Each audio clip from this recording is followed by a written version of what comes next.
Mark Wahlberg, welcome to the project. I saw Uncharted a few weeks ago, and I was up late the night before watching Rafa win the Australian Open, and I was feeling pretty tired, and I thought this movie better be good because I'm a bit sleepy, and it was fantastic. It was so much fun. Wow, thank you. Yeah, it was one of those things where we knew it had potential to make a great kind of epic popcorn tentpole movie, and we just needed to make sure that we got it right because there's so many die-hard fans of the game, but more importantly, the game is so cinematic and such great storytelling that it really tees it up to bring a whole new audience in that has no knowledge of the game and still enjoy it as much as everybody else.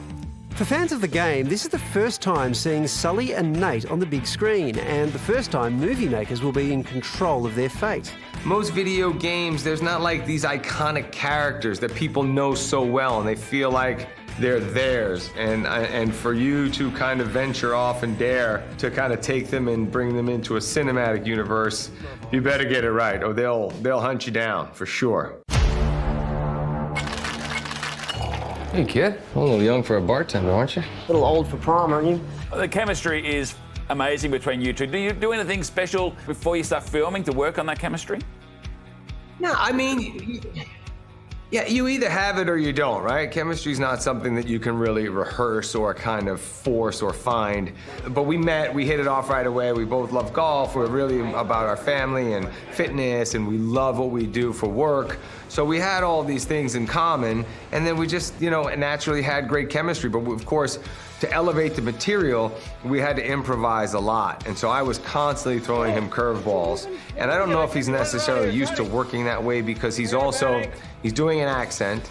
So to improvise within the accent gets a little complicated, but that's just what we were doing.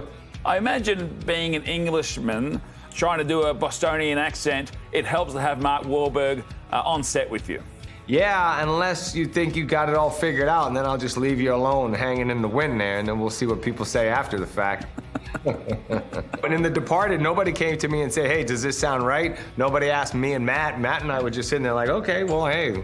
I think they must have watched a couple of JFK speeches, and they think they got it all figured out. Okay, but Mark, be honest, if say, Jack Nicholson had been a bit wonky with his accent, would you have taken it up with him? I don't want to be you. Heavy lies the crown, sort of thing. Well, Jack and I have been friends for quite some time off camera and golf buddies. So, I would politely suggest to Jack if he was into hearing my opinion. But, the great thing about me, and this is something that I really shared with Tom, I have been so fortunate to work with the greats.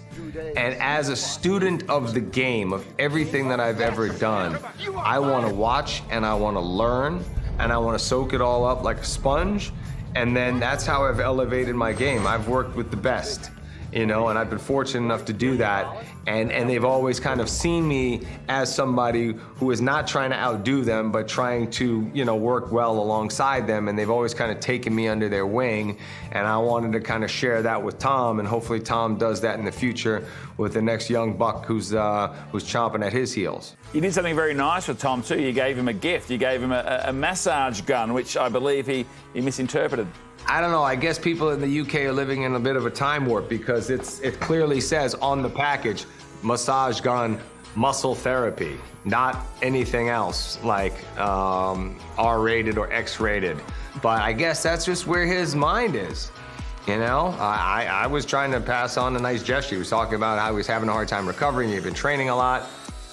So I won't give him another gift. What's with the cat? She's just for you. What? Life seems super sad. I'm not going to keep this thing. Happy Valentine's Day, by the way. And I saw you post something in regards to your daughter, Ella, for her 1-year anniversary with her boyfriend. I have 3 sons as well. So for their sake as well, what has James done that has impressed you? He's just himself. He's really sweet, really kind. He treats my daughter like an absolute princess. She drives him crazy, and I completely get that because she drives me crazy too, but that's my girl. That's my baby.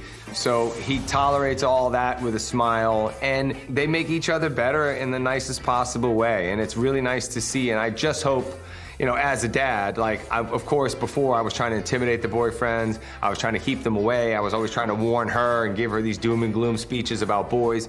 But, you know, she's found somebody who's really special, and I just hope that she's only with him forever. And then I got no stress. Well, Mark, that's very sweet, and it's been wonderful to celebrate Valentine's Day with you. Thanks for joining us on the project, and we'll hopefully chat again one day.